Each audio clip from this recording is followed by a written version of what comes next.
A pleasant day, ma'am.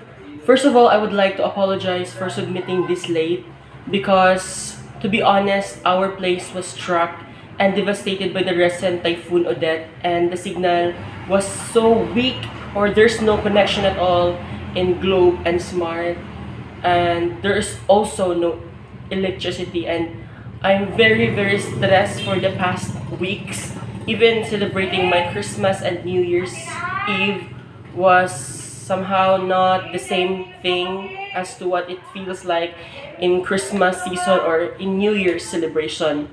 And so I am here trying my best to submit my output because I feel like I really need to submit this because this is a final exam for this subject and I need to comply.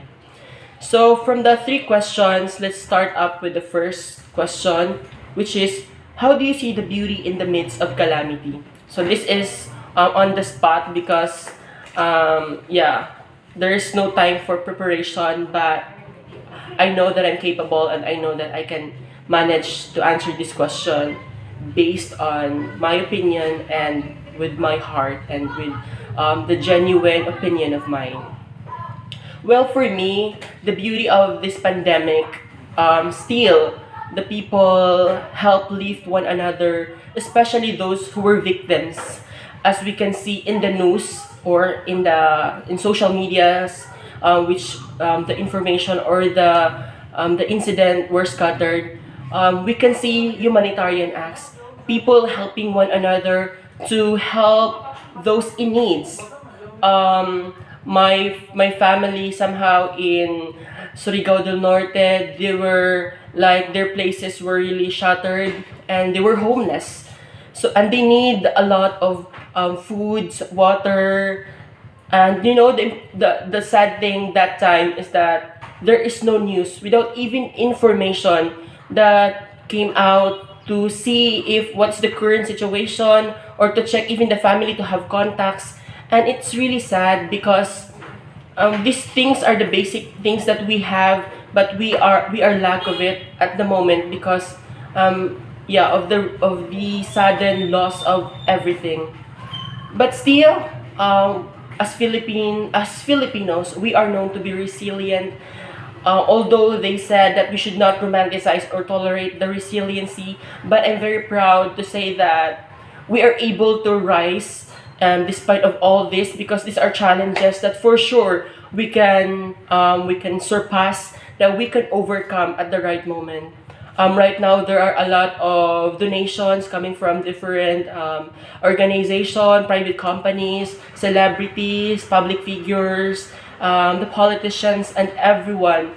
We are having this unity to to help everyone, especially in places in Surigao, in Siargao, in Cebu.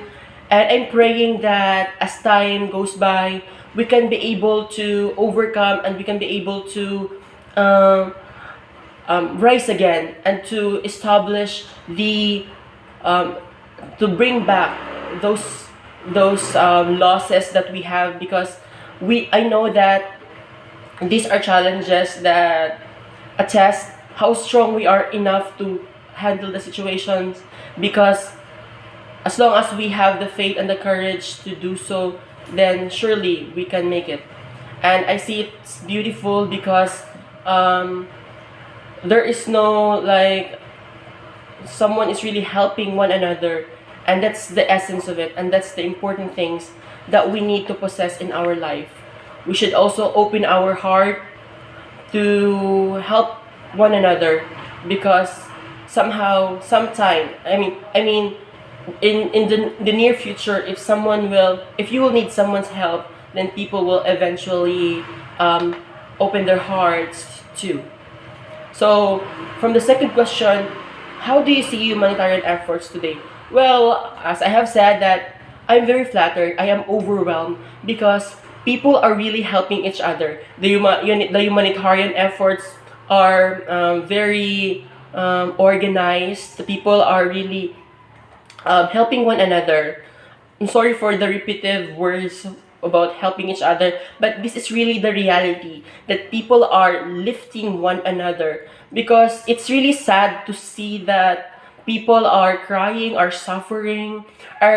are suffering from hunger, even died because of the basic needs that they have lost, like somehow the loss of water.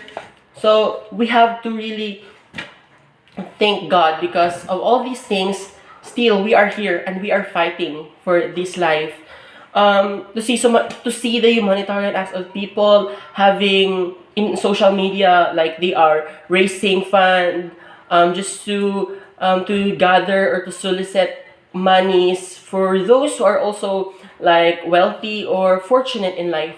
And I think it's very nice to see it because in that way we are exercising our like the goodness that we have in ourselves. So the third question is, how do you think we have to why do you think we have to value the contribution of the various arts society? Well, we have to value this because these are the works of great people that needs to be recognized because they have sacrificed efforts, they have put so much heart within it to show or to make that art. But right now, at this moment, which is in line with the pandemic and also in the recent typhoon, which is very rampant nowadays, the arts that we need to value is the technology itself or the arts in social media, because by this means we are able to connect to people, we are able to know information as fast as we could by just one click. But also we should filter informations which are true and which are false. We should do fact checking because it's very important to know what is right and just and to know what is fake, because people often believe in news that isn't true at all. So we have to be responsible citizen. And so I really value these arts, the technology itself, because the possibility itself is very wide. Like even in the workplace, we are also depending on it. We are, and this is the new means, and we should embrace it because this is the things that we have right now, and know that the technology is part of our daily life already.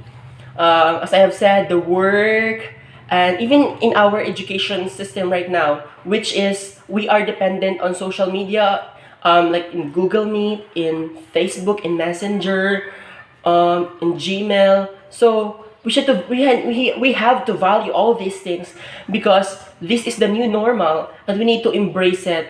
So I thank all the scientists, the creators, and the one who's very innovative to discover all these things, because right now we are really savoring, we are benefiting all these platforms, all these medias, all these mediums. And so we have to really give importance and value because as I have said, this made us advance in the world, and this made us more progressive as an individual, as a nation, or as a world as a whole. So again, now I'm very sorry to submit this so late, although this is just a very short video, and I hope that you've learned something from me. This is an on-the-spot opinion because I just saved a percentage of my battery. I just really wanted to express my feelings right now because I'm very stressed for the past weeks because yeah, I'm really looking for signals and the electricity. There's no still electricity in our place. In Adlay, Carrascal, Surigao del Sur. So if you happen to know this place, then this is the first barangay if you're going to go to Surigao City. And still the recovery is ongoing, and I'm very grateful that yeah, we are almost there. So again, there's still beauty within this because we got to realize that we need to really we have to give importance of our lives. More importantly, that at the end of the day, even though we lost the homes, the everything, the wealth, but still the important thing is our lives, that we are safe and that we are alive. Because as what they have said, habang may buhay, may pag-asa. That would be all. I hope you've learned something from my opinion. Thank you so much.